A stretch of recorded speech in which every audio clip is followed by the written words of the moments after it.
There's college basketball today, though, so not technically yet. So Also, I get your did bets see in. lines on hockey. Yeah. As long as there's sports, we're okay. Sports just got me through a pandemic. So I trust sports to get me through this as well. Yeah. How are things in the Rocky Mountains there, John? Well, it's been a deep freeze all week, but so I haven't been able to play tennis. I've adopted the Rocky Mountain sports: pickleball, tennis, skiing.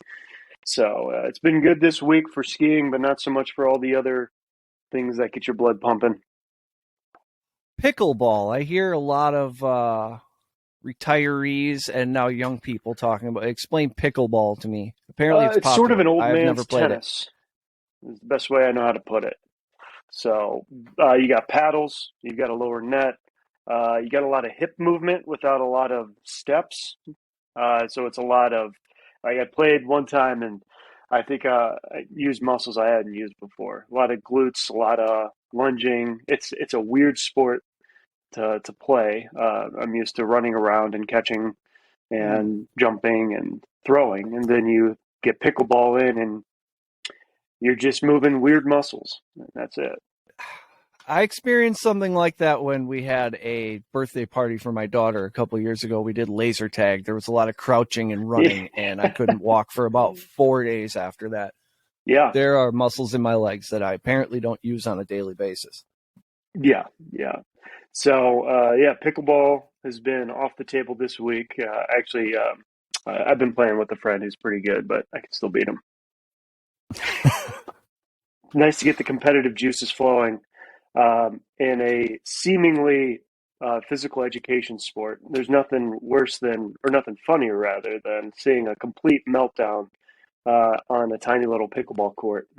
You crossed the line. You're in the kitchen because there's this area in pickleball called the kitchen. You can't go in the kitchen and hit it. So you see a lot of old men throwing their weight around saying, "Get out of the kitchen." These old men can't take the heat. Yeah. I would not want to meet up with one Juwan Howard in the kitchen. Yeah. He's the kind of guy that might throw a punch. What do you think about that? The handshake line assault heard around the world. Well, here's my take on it is that in today's society, we don't let guys fight anymore. And so what you get is just like a slap fight, and it's kind of an insult. So, I saw it wasn't even a punch. I mean, it was kind of like a half-assed slap, like he couldn't decide whether he was going to close his fist or not. And so you just get kind of this little slap fight. And, especially when it comes to coaches and players, I think as a society, we need to say, no, I want to see who wins this fight and see what Juwan Howard can do, because I don't think these big guys are any good at fighting. Charles Barkley said it really well a couple of years ago. These guys have been the biggest person in every room their whole lives, so they've never fought. Nobody wants to fight Juwan Howard, so he's probably not good. So I want to see an old clunky man try to land a couple haymakers. But, we've got players and coaches pulling them apart, and so we'll never know. We'll never know if Juwan Howard can fight. I think Greg Gard might have been able to go a couple rounds. He looks like him. an ankle biter. Yeah, sort of one of those all bark, no bite type guys. And this isn't his first little scuffle. And I don't really understand what his issue was with it. I think he was mad he didn't just get to blow by Greg Gard and say, "I'll remember that shit," and then move on and then say some tough guy stuff after the fact. Greg Gard wanted to discuss it with him and explain why he called the timeout. I don't know. That game was out of hand. I turned it on shortly after halftime, and it was a good game. It was 31-31 at half, and then Wisconsin pulled away, and they were up almost 20, and they put the scrubs and the walk-ons in, and then I think it was, 48 seconds left. Wisconsin hits a three to go up 76-57. The game is over at this point. And then with 22 seconds left, they inbound. Michigan scores two, making it 76-61.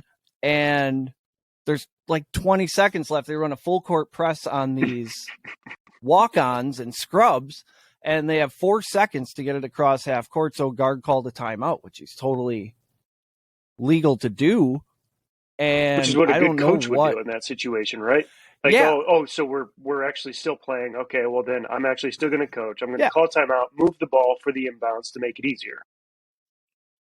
yeah. I mean, and he told these kids, we're not even gonna shoot. We're just gonna get it across half court and run the clock out. And he's all over these guys. The kid's trapped, so he calls timeout, and Juwan Howard loses his mind.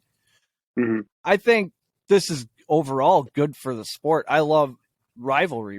Like, what are college sports if not rivalries? Right. You have, I don't know what they're calling it now, the Red River Warm Embrace or whatever they call the Red River Shootout now.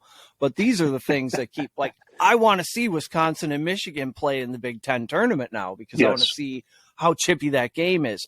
The ratings are going to be much higher. So I think it's positive for the sport to spend him a few games, sure, but people call him for his job. It's like, that's another thing I'm over, is these people and their overreactions. Just because you're alive for it doesn't mean it's the best or the worst or the most egregious thing that's ever happened. Mm-hmm. Like, Bob Knight has grabbed people by the throat and thrown chairs on the court. No, he's a hothead, and I love it. Yeah. Yeah, he's no stranger to altercations after the game. So I think you suspend him a few games. What do you get? 5 games? This has happened before. Mm-hmm. And whether they want to admit it or not, they love the fact that we're talking. Who talks about Wisconsin and Michigan in February? Same with Bobby Knight. Right. So they love that. Yeah. They want that going on. Same. So, yeah. Exactly. Yeah. Yeah. Yeah, I think it's. I think it makes the Big Ten more interesting because the Big Ten is actually really awesome this year. And then you throw in, slap fight and heated rivalry come out of nowhere that didn't need to exist, but somehow it does because Juwan Howard has no concept of what was going on. So he's being a little bit of an idiot and then also a hothead, and those are always fun to watch. And his immediate reaction wasn't that of a man who understands he overreacted. He said something like he was defending himself. You don't put your hands on me. It's Greg Gard grabbed him by the elbow, something that you do when you greet someone sometimes if you're looking to have a short conversation with them. I don't know. I didn't see it as Adam Schefter would put it, assault. Oh, gosh. But, whatever. Yeah. I've been watching a lot more college basketball this year. I'm getting into